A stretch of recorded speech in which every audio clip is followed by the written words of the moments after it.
Ang kwentong ito ay hangos sa tunay na buhay. Karanasan ito ni Doming. Nangyari ang kwentong ito taong 1976. Walang eksaktong lugar. Probinsya ng Negros. Ang pagiging isang magsasaka ay kaakibat na ang pakikibaka sa malawak na lupain at palayan. Ang pagsasaka ang pangunahin na ikinabubuhay para may makain ang kanilang mga pamilya. Ang lupa ay napakahalaga para sa kanila. Handa nilang ipaglaban ang kanilang karapatan kung sakali mang kasakiman ang maghahari at tangkain kunin ito mula sa kanila. Masusubukan ang katapangan at karapatan ng isang magsasakang handang ibuwis ang sariling buhay para sa mga kapwa niya magsasaka at sa kanyang pamilya.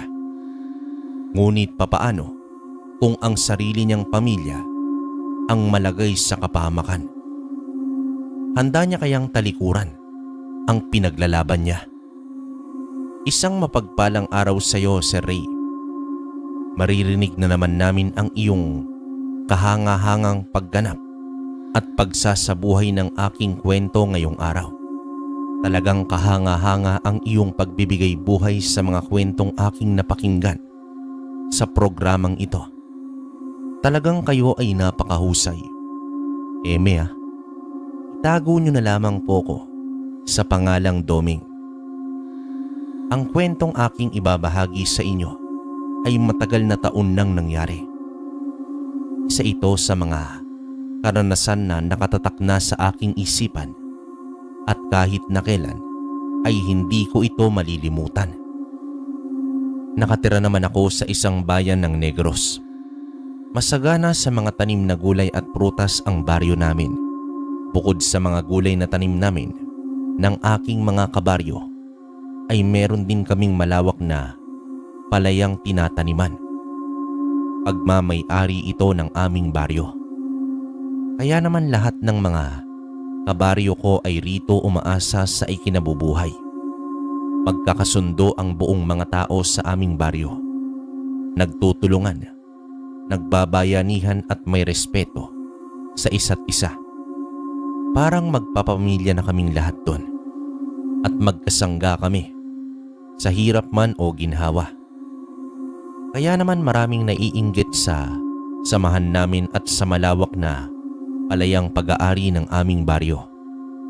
May ilang tao na ang nagtangka na kunin ang palayan mula sa amin pero inaglaban namin ito at hindi binibigay. Sa uli ay sumusuko na lamang ang mga ito sa pag-angkin ng aming lupain dahil wala rin naman silang kasulatan at dokumento para kunin sa amin ang lupa. Bukod sa may masaya at mabait na mga kabaryo, ay meron din akong butihing asawa na itago ko na lamang sa pangalang Lina at mabait na anak na itago ko na lamang sa pangalang Aldo. Kasama rin namin sa aming munting bahay si Tata Banong na siyang aking gabay at nagtuturo sa akin kung paano ang makipaglaban at gamitin ang aking agimat mula sa isang balaw. Kaibigan siya ng aking ama at siya rin ang nagsanay rito upang maging isang malakas na antingero. Simula nang pumanaw ang aking ama ay sa akin na hinabilin ang agimat ng kalabaw. Isa iyong ngipin ng kalabaw na siyang alaga raw ng pinakalolo sa tuhod ni Tata Banong. Pinagpapasapasahan daw iyon sa mahabang panahon hanggang sa napunta sa aking ama at sa akin ipinamana. Hindi raw namana ni Tata Banong ang agimat dahil ayaw niyang maging isang antingero. Mas gusto niya raw ang maging gabay na lamang. Kaya raw kinausap ni Tata Banong ang kanyang ama na ipasa ang agimat ng kalabaw kay tatay na siyang may interes daw sa pagiging antingero. Wala na rin daw magawa ang tatay ni Tatay Banong kundi sundin ang kahilingan nito. Simula raw nun Siya na ang gabay ni tatay sa pakikipaglaban sa mga aswang at sa mga taong may masasamang loob. Marami na raw silang pinagsamahan ni tatay na laban na siyang mas nagpatibay ng kanilang pagkakaibigan sa isa't isa. Kaya nga lang, humina si tatay dahil sa malubhang sakit na hindi malaman kung ano ang pinagmulan. Kinakailangan daw na iwan sa kanya ni tatay ang agimat ng kalabaw para sa paglaki ko ay ibibigay yun sa akin. Kaya naman noong pagtungtong ko sa aking tamang edad ay sinabi sa akin lahat ni Tata Banong. Binigay niya sa akin ang agimat ng kalabaw at sinanay niya ako sa pakikipaglaban. Iyon na rin ang simula ng pagtupad ko sa aking tungkulin bilang isang antingero. Ngunit ang pagkatao kong iyon ay nanatiling lihim at tanging si Tata Banong at ang aking asawa na si Lina ang tangi lamang nakakaalam. Iniingat-ingatan naming hindi iyon malaman ng iba, lalong-lalo na ang tungkol sa agimat ng kalabaw, dahil kapag nangyari yun, magkakaroon ng ideya ang masasamang nilalang tulad ng aswang at ang may masamang budhi na tao na kunin ang agimat sa akin at ako ay paslangin. Pinangako naman sa akin ni Tata Banong na gagawin niya ang lahat para daw matulungan ako at maprotektahan ang aking pamilya mula sa panganib. Isang umaga, naabutan ko si Tata Banong na nakaupo sa ilalim ng puno ng duhat habang humihigop ito ng kape. Lumapit naman ako sa kanya at napansin ko na malalim ang kanyang iniisip. Nitong mga nakaraang araw ay pansin ko ang ganoong kilos niya na mas nagpapaalala sa akin. Tata Banong, ayos lang ho ba kayo? Napansin ko po kasi nitong mga nakaraang araw, parang may iniisip ka. Nako, wala naman iyo. Iniisip ko lang kung paano natin mapaparami ang ani sa ating palayan. Marami na naman ang mga peste at kinakain ng palay. Huwag po kayong mag-alala, Tata Banong. Pag-usapan natin yan mamaya kasama ang mga kabaryo nang makaisip po tayo ng magandang solusyon para dyan. Maswerte ang baryo sa iyo, Domeng. Dahil handa mo silang tulungan anumang oras. Nawa ay ipagpatuloy mo yung kabutihang ginagawa mo kahit na hindi mo na kailangan ng gabay ko. Tata Banong naman, bakit naman ganyan po kayong magsalita? Para po kayong namamaalam. Aalis po ba kayo? Ayaw niyo na po bang maging gabay ko? Hindi sa ganoon, bata. Ang akin lang ay matanda na ako. Isa pa ay naituro ko na sa iyo ang lahat. Wala na akong dapat pa na ituro sa iyo. Kayang-kaya mo na kahit wala na ako, iyo. Kahit na po, kailangan pa rin kita, Tata Banong. May mga bagay pa rin ako na hindi ko pa nalalaman at kailangan ko ng gabay mo. Kaya huwag po kayong magsalita ng ganyan. Lumapit naman ako kay Tata Banong. Saka naupo sa kanyang tabi. Inakbayan ko siya at tinapik sa kanyang balikat. Umiling na lamang siya sa akin at humigop sa kanyang tasa. Pagkatapos ng pag-uusap naming dalawa, ay pumasok na rin kami sa loob ng bahay para maghanda. May usapan kasi ang lahat ng magsasaka sa aming baryo na magkikita kaming lahat sa palayan para tingnan kung gaano karami ang napesting mga palay. Nagpaalam naman ako sa aking butihing asawa na paalis na rin para ihatid ang aming anak sa eskwelahan. Pinabaunan niya kaming dalawa ni Tata Banong ng tanghalian sa isang maliit na bayong. Nagpasalamat naman ako sa aking asawa bago ko siya halikan sa kanyang noo. Bumaling naman ako sa aking anak na si Aldo bago ko ito sinabihan na mag-aral ng mabuti. Binalingan ko ang aking asawang si Lina at sinabihan ko siyang mag-iingat silang dalawa ni Aldo patungong eskwelahan. Tumango naman siya at ngumiti pa sa akin. Dito nagpaalam na rin ako sa kanila para umalis na kaming dalawa ni Tata Banong. Agad naman kaming tumungo sa palayan ni Tata Banong. At pagdating namin doon, ay naroroon na ang ilan sa mga samahan naming magsasaka. Nagsimula na rin kaming maglibot sa buong palayan para tingnan ang tanim naming palay. Sa kalagitnaan ng pagtitingin naming dalawa ni Tata Banong ay may naamoy akong likido. Kumunot ang aking noo at hinanap kung saan iyon nagmumula. Hinawi ko naman ang mga talahib sa gilid ng pilapil. Agad naman akong napamura ng malutong nang makita ko ang gaas na naroon sa may damuhan. Base naman sa aking pag-oobserba, sa gas na yon ay bago lamang iyong lagay roon. Tinawag ko naman si Tata Banong at pinasuri ko sa kanya ang aking nakita. Inamoy rin namin yung dalawa. Kumuha naman ako ng siga at dinakot ang likido gamit ang dahon. Pagkasiga ko sa dahon na may gaas, ay lumiyab ang apoy na yon. Pambihira, Domeng. Mukhang may gustong sunugin ang palayan natin. Sa hinuha ko ay sila rin ang may kagagawan kung bakit dumadami ang mga peste sa ating palayan. Kaya nga po, Tata Banong, ang ipinagtataka ko lang ay kung sino ang may posibleng gumawa nito sa palayan natin. May duda ka po ba na galing ito sa ating mga kasamahan o sa ating baryo? Hindi. Imposible na kasamahan natin ang may gawa nito. Isipin mo, kung gagawin niya iyon, siya lang din ang mawawalan ng hanap buhay. Pare-pareho tayong maghihirap. Ang ibig mo pong sabihin, Tata Banong, posibleng sa labas ng ating baryo ang may kagagawan po nito? Yan ang hindi ko pa masasabi sa ngayon, iyo. Kutob ko lamang iyon. Pero hindi ako sigurado kung totoo dahil hindi naman natin nakita kung sino ang may gawa. Kung ganoon po ay kinakailangan kong manmanan mamayang gabi kung sino ang nasa likod nito. Mabuti pa nga na iyon ang gawin natin, Domeng. Magsama tayo ng ibang mga kasamaan natin para may kasama tayo sa pagtuklas ng katotohanan. Pumayag naman ako sa payong yon ni Tata Banong.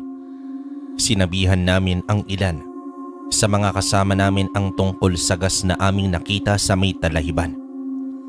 Maging sila ay nagtataka na rin kung sino ang may kagagawan nun sa aming palayan. Nagplano naman kami para sa gagawin namin mamayang gabi. Balak namin na magtago sa mga talahiban at manmanan kung sino man ang tao na nasa likod para isabotahe ang palayan namin. Pagkatapos naming maglagay ng gamot sa buong palayan, laban sa mga peste ay inalis namin ang gaas na nasa talahiban. Hindi naman kami tumigil hanggang hindi namin nasisiguro na hindi iyon lahat nakukuha. Tiningnan din namin ang ilang parte ng palayan para masiguro na wala ng gas sa buong paligid. Umuwi na rin kami sa aming tahanan nang sumapit ang hapon para magpahinga. Naikwento ko rin sa aking asawa ang tungkol sa aming nakita ni Tata Banong at maging siya ay nagtataka rin kung papaano iyon nangyari. Pasado 5:00 ng hapon ay naghanda na rin ako ng aking gamit. Daladala ko ang aking pangtigal po ng mga sandaling yon kung sakali man na kakailanganin kong protektahan si Tata Banong at ang iba kong kasamahan. Kahit na may agimat ako ng kalabaw at may kakayahan akong sumuntok at sumipa ng malakas, kakailanganin ko pa rin kung sakaling maging komplikado ang sitwasyon. Nagpaalam na rin kaming dalawa ni Tata Banong sa aking asawa at sa aking anak. Pinag-iingat ko silang dalawa at mahigpit na binilinan na wag silang lalabas ng bahay hanggat hindi kami dumarating. Huwag kayong magbubukas ng pinto sa hindi nyo kilala. Isara mo ang mga bintana at pinto, Lina. Maglagay ka ng mga pangontra para sa masasamang nilalang sa bawat sulok ng ating bahay. Tumango naman si Lina sa bilin kong yon Bago kami tuluyang umalis na dalawa ni Tata Banong. Pagdating namin sa palayan ay nakapwesto na rin kaming dalawa at ng iba pang mga magsasaka sa talahiban para magtago. Ang iba naman ay nasa ibabaw ng mga punong kahoy. Habang nakadapa sa damuhan ay pinatalas ko ang aking paningin at maging ang aking pandinig. Lahat kami ay nakabantay at sa bawat segundo at minutong pumapatak ay mas lalo lamang sumiklab ang init sa aking katawan sa mga sandaling yon. Ilang sandali pa ay nakarinig kami ng boses na nagbubulungan na patungo sa aming palayan. May dala silang siga na napakalakas ng apoy. Narinig namin silang nag-uusap at nagbabangayan kung itutuloy ba nila ang pagsunog sa aming palayan o ang hindi na. Tiningnan ko si Tata Banong na nasa tabi ko lang. Pinigilan ko siya ng akma na sana siyang lalabas para pigilan ang dalawang lalaki na hindi pa namin nakikilala. Sumenyas naman ako sa aking mga kasama na manatili na muna sila sa kanilang pwesto at huwag gumawa ng kahit na anong ingay o maski ang kumilos. Ako naman ay unti-unting gumapang patungo sa kinaroroonan ng dalawang lalaki na nagtatalo pa rin. Akma na sanang iahagis ng lalaki ang siga na may apoy. Sa aming palayan nang bigla ko siyang sakyan sa kanyang likuran at batukan. Ang isa naman ay tatakbo na sana nang sipain ko siya ng malakas, dahilan para tumalon siya sa may kakawyan sa hindi kalayuan at mawalan ng malay. Sa mga sandaling yon ay tinawag ko na rin ang aking mga kasamahan. Sinabihan ko sila na maglibot sa buong paligid para siguraduhin na wala nang ibang kasamahan ang dalawang lalaki. Pinatay naman ni Tata Banong ang apoy na nagkalat sa may talahiban bago pa nito tuluyang lamunin ang buong palayan. Noong masiguro namin na wala ay agad naming kinaladkad ang dalawang lalaki patungo naman sa aming munting kubo na naroon din sa gubat. Ang hindi gaano kalaki na kubo na yon ay ang pahingahan namin sa tuwing tapos na kaming magtanim ng palay o kaya ay mag-ani. Pagdating sa liwanag ay doon namin nakilala ang isa na nasa ibang baryo nakatira at ang isa naman ay ang mahigpit na tanod na si Joseph. Inali namin ang dalawang lalaki. Sinabuyan ito ng isa sa mga kasama namin ng tubig, dahilan para magkaroon ng mga ito ng malay. Puno ng pagtataka ang ipinukol ko sa dalawang lalaki habang pinag-iisipan ko kung ano ang mapapala nila kung natuloy ang kanilang plano. Napaisip din ako noon kung ano ang mag-udyok sa mga ito para gawin yon sa akin.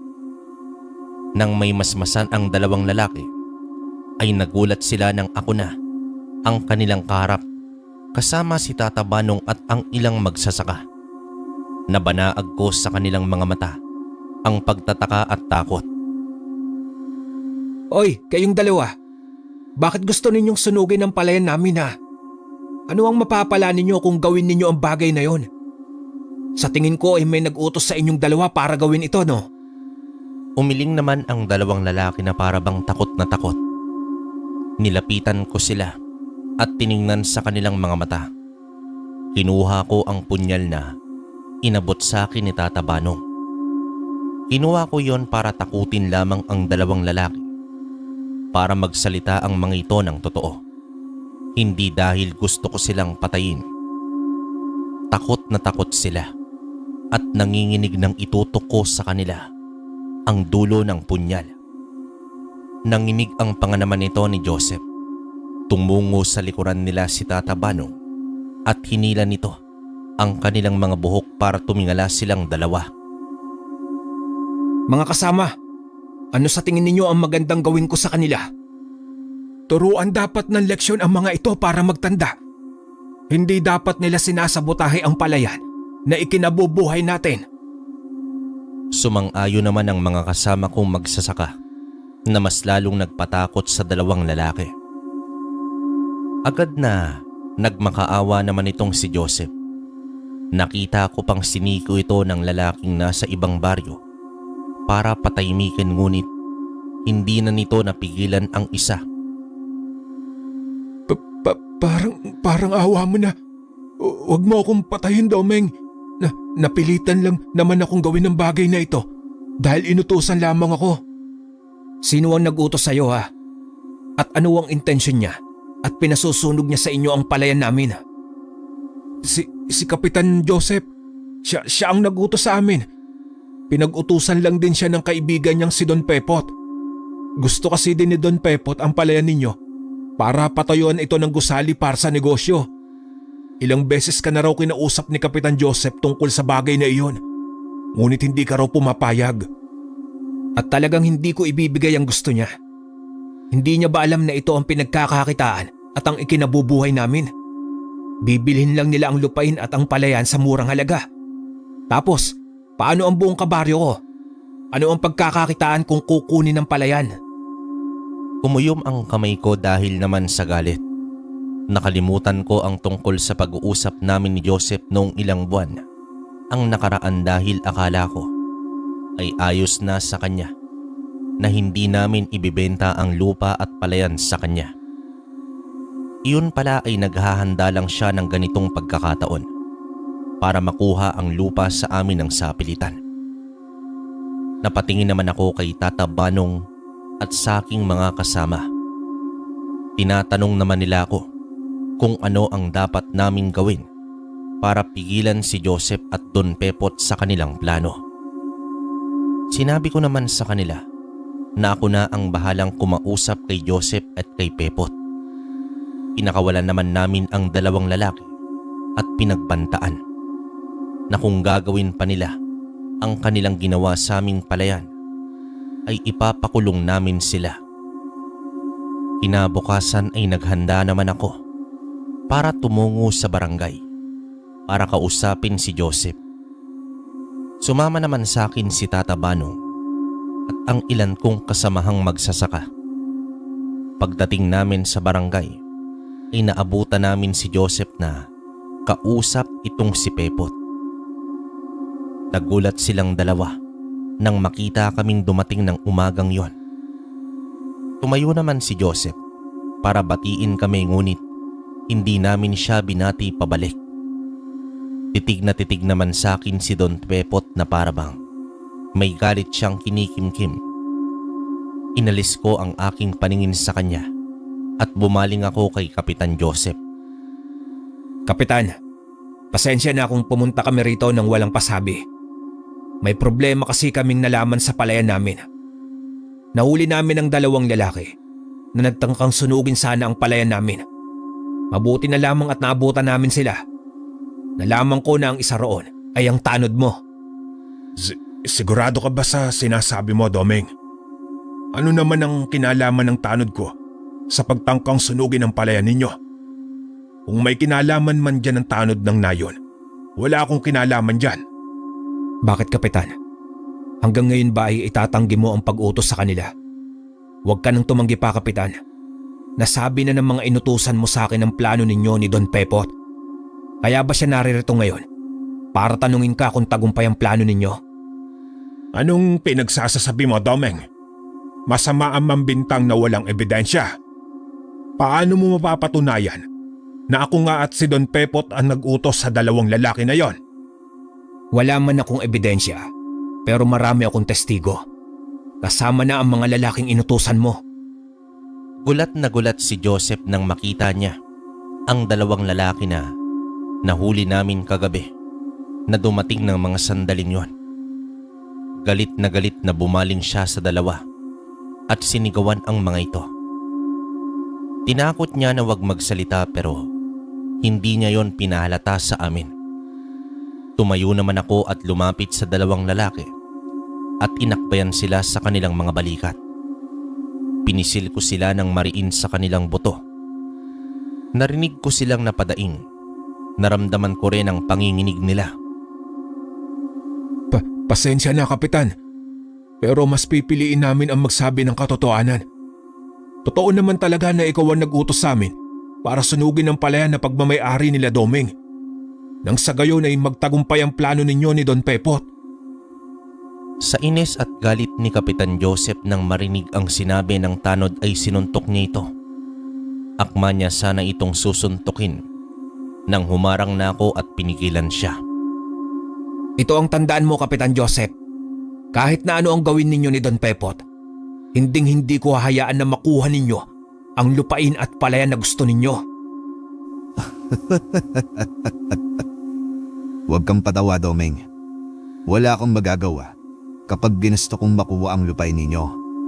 Kaya kung ako sa iyo, huwag ka nang magbatigas. Ibenta na ninyo sa akin ang lupa. Para sa ganon, ay masaya tayong lahat. Kahit anumang pilit o gawin mo, hindi na magbabago ang desisyon namin, Don Pepot. Gawin mo ang gusto mong gawin.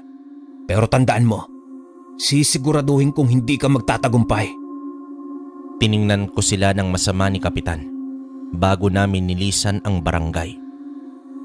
Bumalik naman kami sa aming baryo at tinawag ko lahat ng aking mga kabaryo. Sinabi ko sa kanila ang maaaring mangyari sa mga susunod na araw. Sinabihan ko sila na maging handa sa kahit na anong oras dahil hindi namin alam kung ano ang susunod na hakbang na gagawin ni Don Pepot at Kapitan Joseph. Sumunod naman sa akin silang lahat. Pagkauwi sa bahay ay agad naman akong kinausap ni Tata Banong. Sigurado ka na ba sa plano mo, Domeng? Alam ko na hindi basta-bastang kalaban si Don Pepot at Kapitan Joseph. Siguradong dadaanin nila tayo sa dahas. Handa ako sa bagay na yon, Tata Banong. Handa rin akong protektahan ang buong baryo natin laban po sa kanila. Alam ko na gagawin mo ang bagay na yan. Pero hindi tayo sigurado na walang mapapahamak. Sana ay maging handa ka. Tumango naman ako sa payo na yon ni Tata Banong at pinag-isipan naming mabuti kung paano namin mapipigilan sina Kapitan. Araw-araw ay may nagbabantay sa aming lupain sa bukid at maging sa palayan para lamang masiguro na walang susunod na hakbang na gagawin ang dalawa. Dumaan ang ilang araw na walang kakaibang pangyayari, ngunit hindi kami naging kampante ron dahil alam ko na may pinaplano na naman ang dalawa laban sa amin. Isang hapon, nagulat na lamang ako nang dumating sa aking tahanan ang isa sa mga kasamahan naming magsasaka.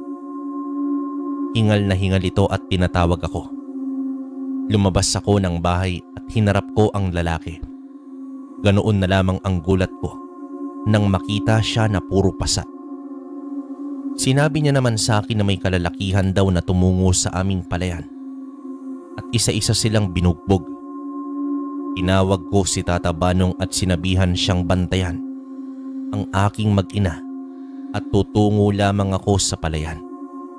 Sumunod naman si Tata Banong sa akin at sinabihan akong mag-iingat. Tumungo ako noon sa bukid at nakita ko ang 10 kalalakihan na binubugbog ang mga kasamahan kong magsasaka. Ang ibang mga kabaryo ko ay nanlalaban at pinipigilan ang mga kalalakihan na makalapit sa aming palayan. Noon ay nakita ko si Don Pepot na nakapamewang sa kabilang pilapil at nanonood sa buong pangyayari. Bumubuga pa siya ng tabako na parabang nasisihan ito sa kanyang nakikita.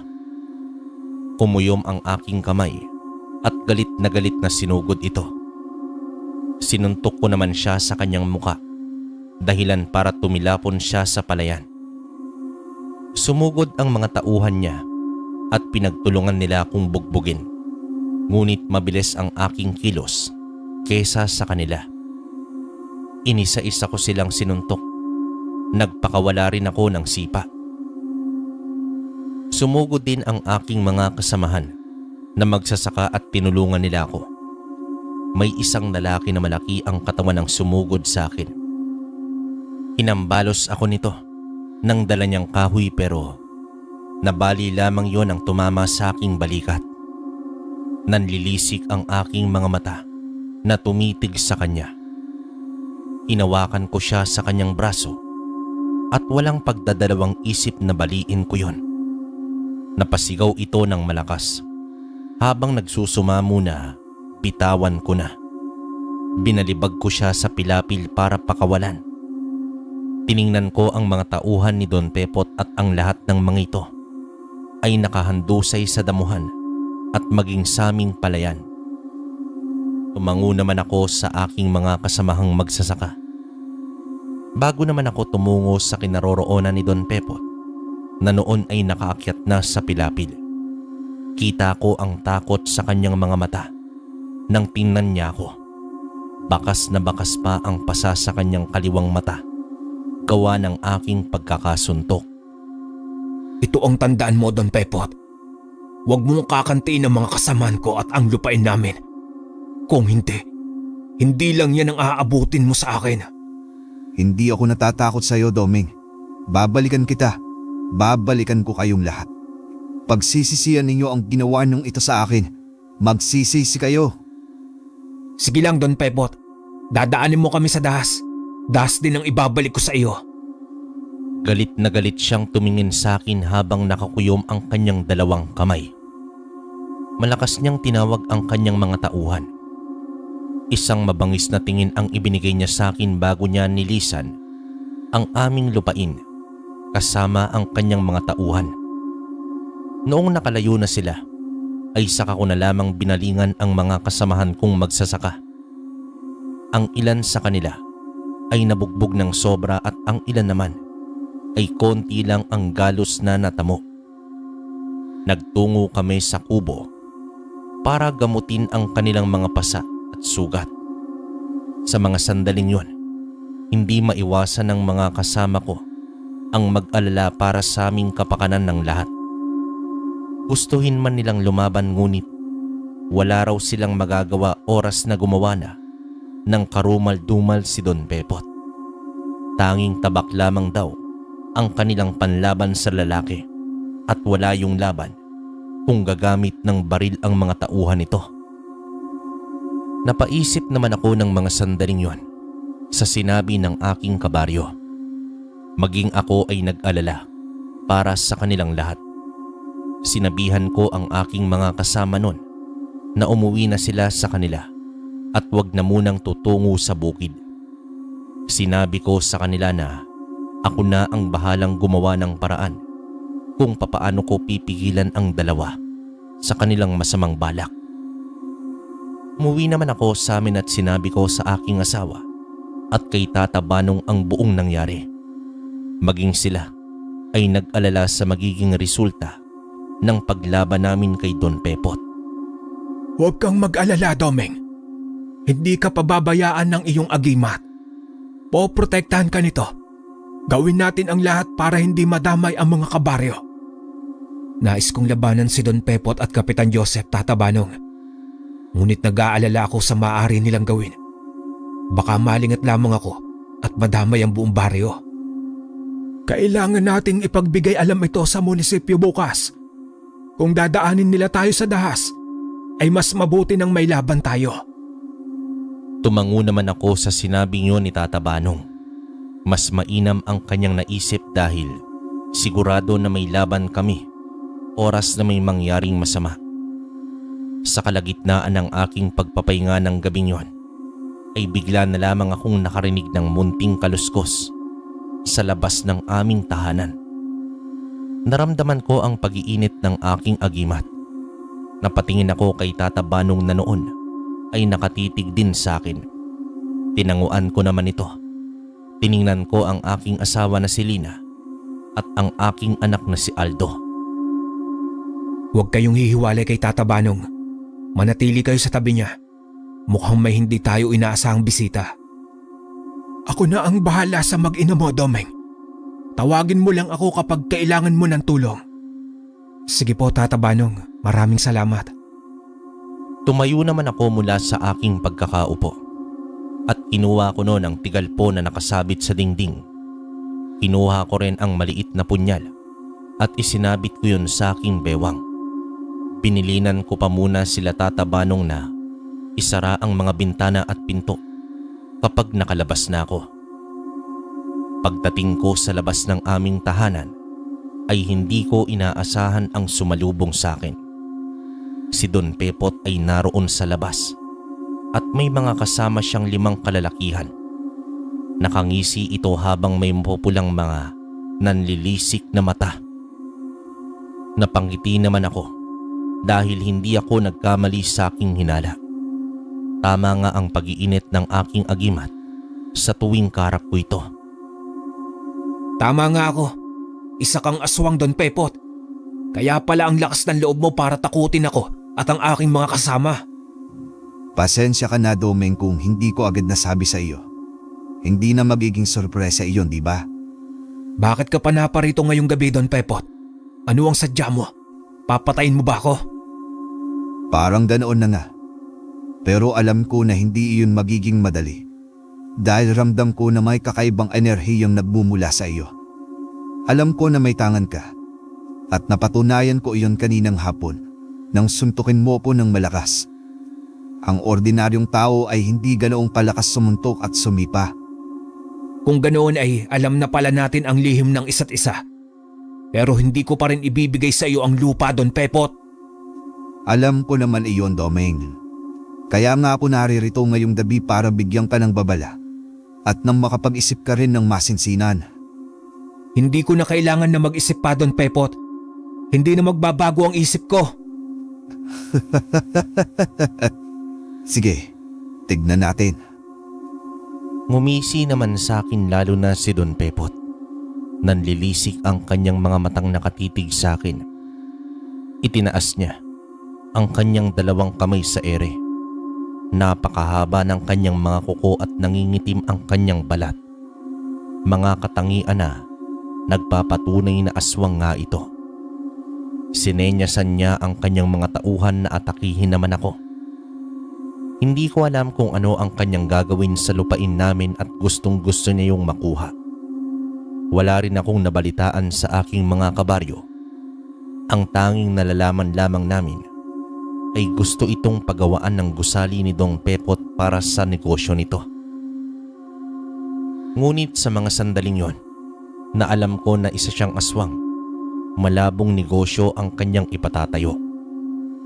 Dito mabilis na kumilos ang kanyang mga kampon na aswang at sinugod nila ako ng sabay-sabay. Tiningnan ko si Don Pepot at bigla na lamang siyang naglaho na parang bula sa kadiliman. Hindi ko siya masundan sapagkat nakapalibot sa akin ang 5 aswang na tauhan niya. Sa tuwing kikilos ako ay saka naman sila susugod. Humugot naman ako ng lakas at pinagsisipa ko sila sa kanilang katawan at muka. Subalit sinusubukan pa rin nilang bumangon at labanan ako ng sabay-sabay. Nagpakawala sila ng suntok at sipa pero nasasalag ko naman yon. Kinalmot ako ng isa at ibinaon naman ng isa ang kanyang mahabang kuko sa aking braso. Inata ko ang isang lalaki at malakas ko siyang binalibag patungo sa may kakawiyan. Ang isa naman ay sinipa ko sa binti at binali ang kanyang leeg. Kinuha ko naman ang aking punyal na tanso sa aking bewang at mabilis ko yung itinarak sa dibdib ng isa pang lalaki. 3 na ang aking napatumba at 2 na lamang ang natitira. Bigla naman akong nakarinig ng sigaw mula sa loob ng aking bahay. Sigaw iyon ng aking asawa at ng aking anak. Tinulak ko ng malakas ang isang aswang at sinipa ang isa. Dali-dali naman akong pumasok sa bahay at naabutan ko si Tata Banong na nakahandusay sa sahig. Duguan ito at habol ang hininga. Napatingin naman ako kay Don Pepot habang hawak-hawak niya ang aking asawa sa leeg at hawak naman sa braso ang aking anak. Ngumisi ito sa akin, sa kanya ko tinaasan ng kilay. Tumumo ka sa aking pamamahay, Domeng. Kung gusto mo pang mabawi ang mag-ina mo, dalhin mo ang dokumento ng lupain ninyo. Kung hindi ay, papatayin ko silang 2. Ano ba ang mas pipiliin mo, Domeng? Hayop ka, Don Pepot. Bitiwan mo ang mag-ina ko. Harapin mo ako. Huwag kang duwag. Huwag ka rin magtatago sa likuran ng mga taong sa tingin mo ay kaya mo. Hindi ko makukuha ang gusto ko kung hindi ko gagamitin ang utak ko, Domeng. Pasensya ka na. Ito ang alam kong paraan para mapasa kamay ko ang lupain at ang palayan ninyo. Hindi mo na kailangan pang idamay ang mag-ina ko. Kapag may nangyari sa kanilang masama, pagsisisihan mo ito, Don Pepot. Tignan natin kung sino ang magsisisi sa uli. Ang usapan natin, Domeng. Tumungo ka sa bahay ko bukas at dalhin mo ang mga dokumento ng lupain kung gusto mo pang mabawi ang mag-ina mo ng buhay.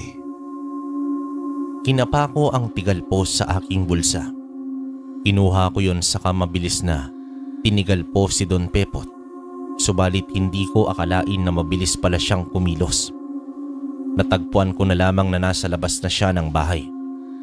Habang daladala ang aking mag-ina. Hinabol ko pa silang tatlo sa labas hanggang sa may kakawyan. Ngunit naglaho na lamang sila sa dilim. Rinig na rinig ko ang halakhak ni Don Pepot na namayani sa buong kagubatan. Galit kong sinuntok ang lupa. May agimat man akong taglay ngunit ni hindi ko man lang nagawang protektahan ang aking mag-ina. Tumayo naman ako mula sa pagkakaluhod sa lupa. Ay bumalik sa bahay nang maalala ko ang kalagayan ni Tata Banong. Pagdating ko sa loob ay naabutan ko siyang nagpupumilit na tumayo. Agad ko naman siyang dinaluhan. Kita ko ang pagdaloy ng kanyang dugo mula sa malalim niyang sugat. Inalalayan ko siya patungo sa upuan para paupuin siya ron. Sandali lang, Tata Banong. Gagamutin ko ang sugat mo. Tapangan mo ang loob mo. Huwag mo na akong alalahanin. Iwanan mo na ako rito. Kaya ko ang sarili ko, Domeng. Habulin mo ang mag-ina mo. Iligtas mo sila mula kay Pepot. Ngunit hindi po kita kayang iwan dito, Tata Banong. Kailangan na munang maagapan itong sugat mo. Hindi na nakatanggi pa si Tata Banong nang pilitin ko siya sa mga sandaling yon. Hinayaan niya akong gamutin ang sugat niya. Pagkatapos kong lagyan ng herbal ang sugat niya, ay tinalian ko yon gamit ang tela para huminto ang pagdurugo. Noong matapos ako ay pinahinga ko siya sa upuan. Nagpaalam naman ako sa kanya na pupunta ako kay Mang Ibe na isang albularyo para matingnan siya at mas lalong magamot ang kanyang sugat. Sinubukan akong pigilan ni Tata Banong, ngunit hindi ko siya pinakinggan. Kumaripas naman ako ng takbo patungo sa bahay ni Mang Ibe at sinabi ko sa kanya na kailangan niyang pumunta sa bahay para gamutin si Tata Banong. Tumango naman sa akin si Mang Ibe at sinabi na siya na raw ang bahala. Ako naman ay tinahak ko ang daan patungo sa bahay ni Don Pepot. Ilang baryo pa ang aking dinaanan bago naman ako makarating sa malaki nilang bahay na gawa sa bato. Agad akong nagkubli sa isang puno nang mapansin ko ang ilan mga bantay sa labas ng tarangkahan. Nasa 5 ang mga bantay sa labas. Tahimik naman akong umakyat ng puno para masilip ko ang loob ng bahay nito. Hinahanap ng aking mga mata kung saan nila dinala ang aking asawa na si Lina at ang aking anak. Nakita ko silang nakatali sa isang upuan sa sala ng bahay ni Don Pepot. Kinuha ko ang tigalpos sa aking bulsa at isa-isa kong tinira ang 5 lalaki na nagbabantay sa labas. Bumaba naman ako ng puno at agad na pumasok sa loob ng tarangkahan. Akala ko ay konti lamang ang mga tauhan nito, pero may 10 pang mga bantay sa loob. Tahimik naman akong kumilos. Dahan-dahan akong lumakad patungo sa isang bantay na lalaki at mabilis ko siyang hinambalos ng aking braso sa kanyang batok. Nawalan ito ng malay. Inila ko ang katawan nito at ikinubli sa malagong halaman na naroon. Sinugod ko naman ang isa na nagbabantay sa hagdan. Ang iba ay ginamitan ko ng tigalpo.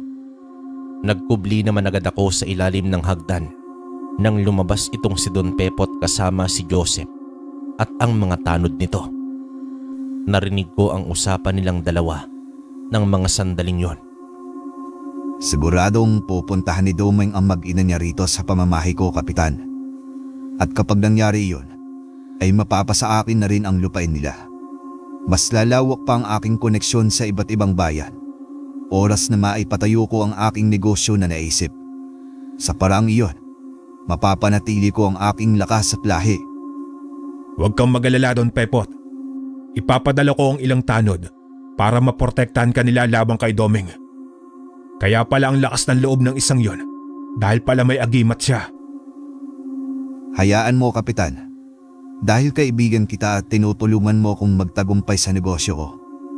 Kapag natalo na namin si Domeng, sisiguraduhin kong ibibigay ko sa iyo ang kanyang agimat. Magagamit mo ito sa iyong sariling interes. Lalakas ka at katatakutan ng lahat. Aasahan ko yan Don Pepot. Mauuna na ako. Ang usapan natin bukas. Ipapadala ko rito ang ibang mga tanod. Tumango naman si Don Pepot kay Joseph. Humakbang naman patungong tarangkahan ito kasama ang 3 nitong tanod. Sa mga sandaling yon ay mukhang wala siyang kaalam-alam na isa palang aswang si Don Pepot. Hinintay ko munang makaalis itong si Joseph at ang 3 nitong kasamang tanod bago ko inisa-isang tigalpuhin ang mga tauhan ni Don Pepot. Gulat na gulat siya kung papaano iyon nangyari. Umuyom ang kanyang kamay at sinigaw niya ang aking pangalan. Siya na lamang ang natitira ng mga sandaling yon. Wala na siyang ibang kasama na mga tauhan niya dahil naubos ko na ang mga ito na patumbahin. Luminga-linga sa paligid si Don Pepot habang pinagmamatyagan niya kung nasaan ako. Kaso nasa ilalim lamang ako ng hagdan ng kanyang mansyon dahil hindi niya iisipin na naroon ako. Lumabas ka, Domeng. Alam ko na ikaw ang nasa likod ng lahat ng ito. Lumabas ka at harapin mo ako. Sa halip na sagutin ko ito, ay hindi ko ginawa. Kinuha ko ang aking tigalpo at saka ko ito tinira. Ngunit malakas ang kanyang pandinig at naiwasan niya ito. Napamura naman ako nang makita niya ako ng mga sandaling yon. Nanlilisik ang mga mata niyang nakatitig sa akin. Agad siyang lumukso ng mabilis sa aking kinaroroonan at hinampas niya gamit ang kanyang kamay ang hagdanan kung saan ako. Napayuko ako nang abutin niya akong kalmutin.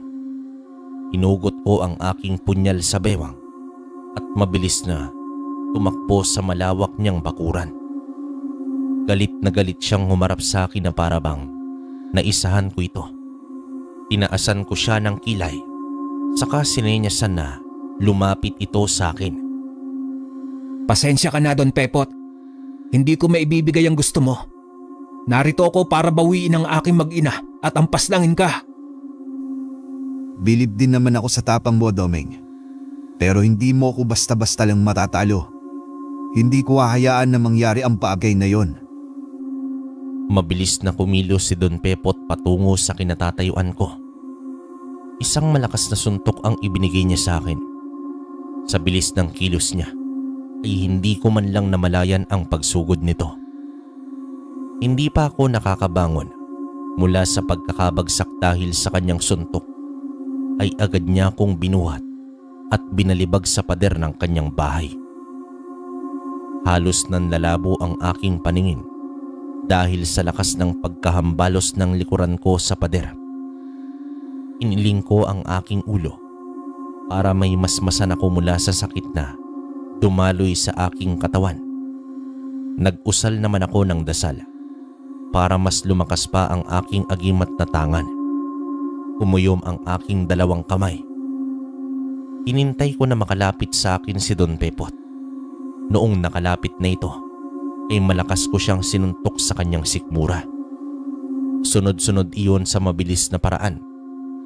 Hindi ko siya binigyan ng pagkakataon na makasuntok o makagawa man lang ng kilos.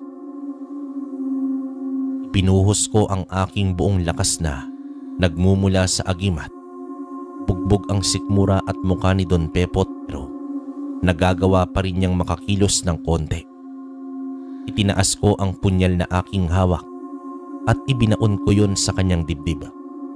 Gigil na gigil ko yung ibinaon pa hanggang sa sumuka siya ng dugo. Nanlalaki naman ang mga mata niya nang hindi makapaniwala na nakatitig sa akin. Unti-unti siyang bumagsak sa lupa habang nangihina. Kinuha ko ang pagkakataon na yon para puntahan ang aking mag-ina sa loob ng kanyang bahay.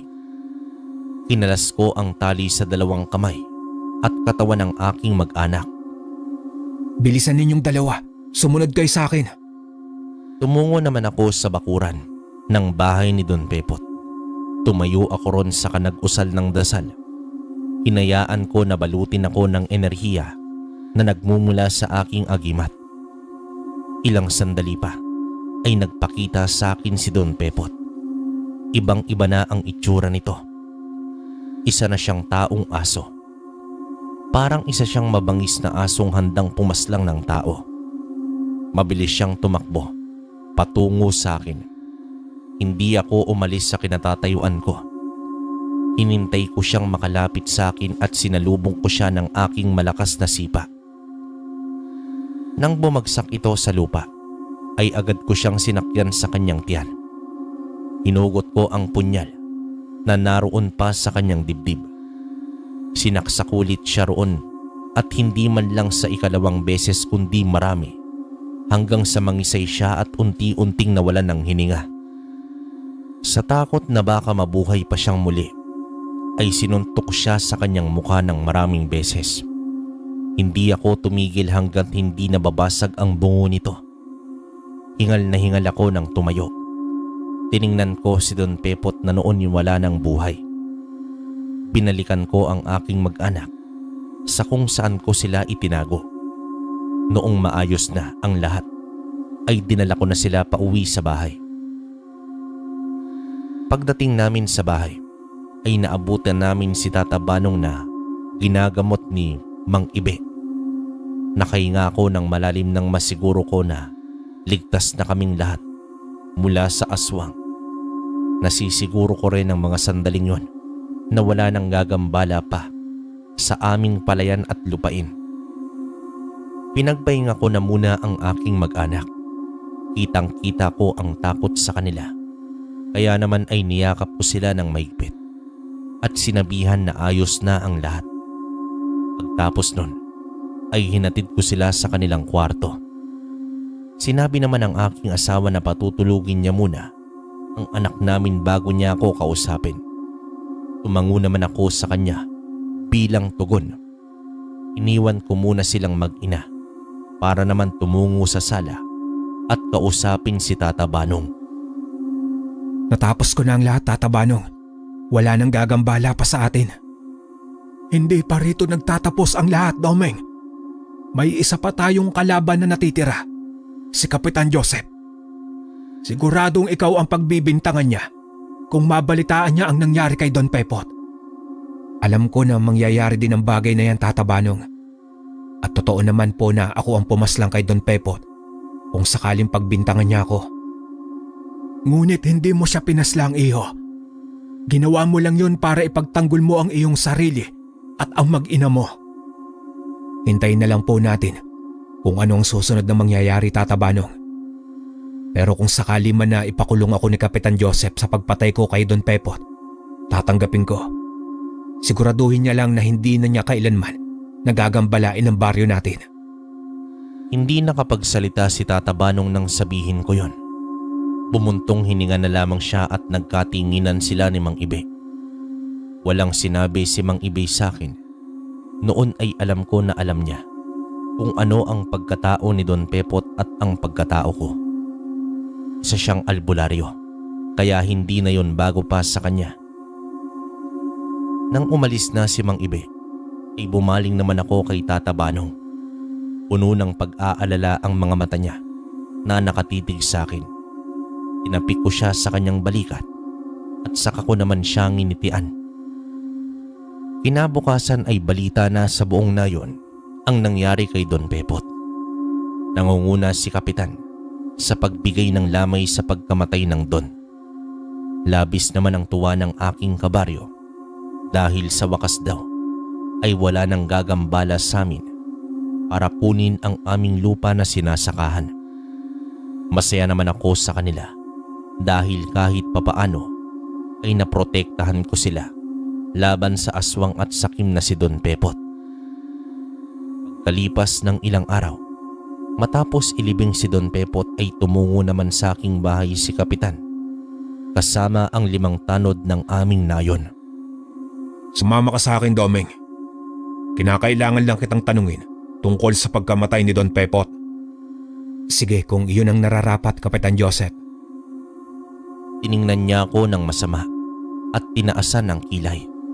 Sumunod nga ako sa kanila patungong barangay. Pagdating ko ron ay naroon ang 4 na pulis. Dinala nila ako sa loob at tinanong ng ilang katanungan.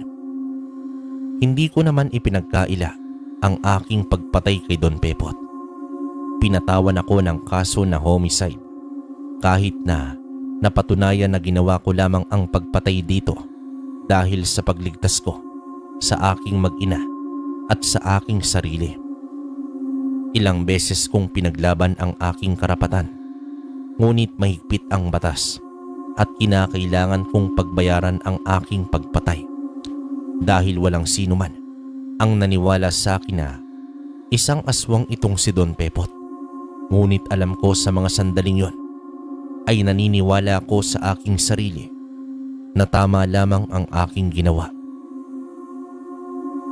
Nabalitaan ko rin noon habang nasa loob ako ng kulungan na naalis na sa pwesto itong si Joseph dahil sa mga hindi kaaya-aya niyang mga ginagawa bukod sa pagseserbisyo sa aming nayon. Nakulong ako sa mahabang panahon at nabigyan naman ng parol. Nagpapasalamat ako dahil sa kabila ng karanasan kong yon ay nabigyan pa rin ako ng pag-asa na makalaya at makasama ang aking pamilya kahit sa kahuli-hulihang pagkakataon. Sa ngayon ay bumabawi na ako sa aking nag-iisang anak na si Aldo at sa aking mga apo. Hindi ko na naabutan ang aking asawang si Lina at maging si Tata Banong, pero mananatili sila sa puso ko kahit ilang taon pa ang lumipas. Dito ko na rin tatapusin ang kwento ko, Kalakbay. Maraming salamat kung mababasa mo ito. Wakas. Okay, so hindi na muna magbibigay ng opinyon sa kwento natin ngayon. Gusto ko lang sabihin na baka magkaroon na tayo ng daily upload dito sa kwentong Kalakbay. Tapos sa mga may gusto ng gamit, i-PM nyo ulit ako doon sa natin, sa Facebook page natin, Kwentong Baryo Official. Yun lang. Hintay natin na maging ayos yung Shopee natin para may lalagay ko yung link. Tapos pwede nyo pa rin akong i-chat kung may tanong kayo. Tapos yung mga pending natin, baka this week, yan, ma-release na natin lahat yun. So yun, hanggang dito na lang muna mga Kalakbay. Hanggang sa susunod na kwento. Maraming salamat.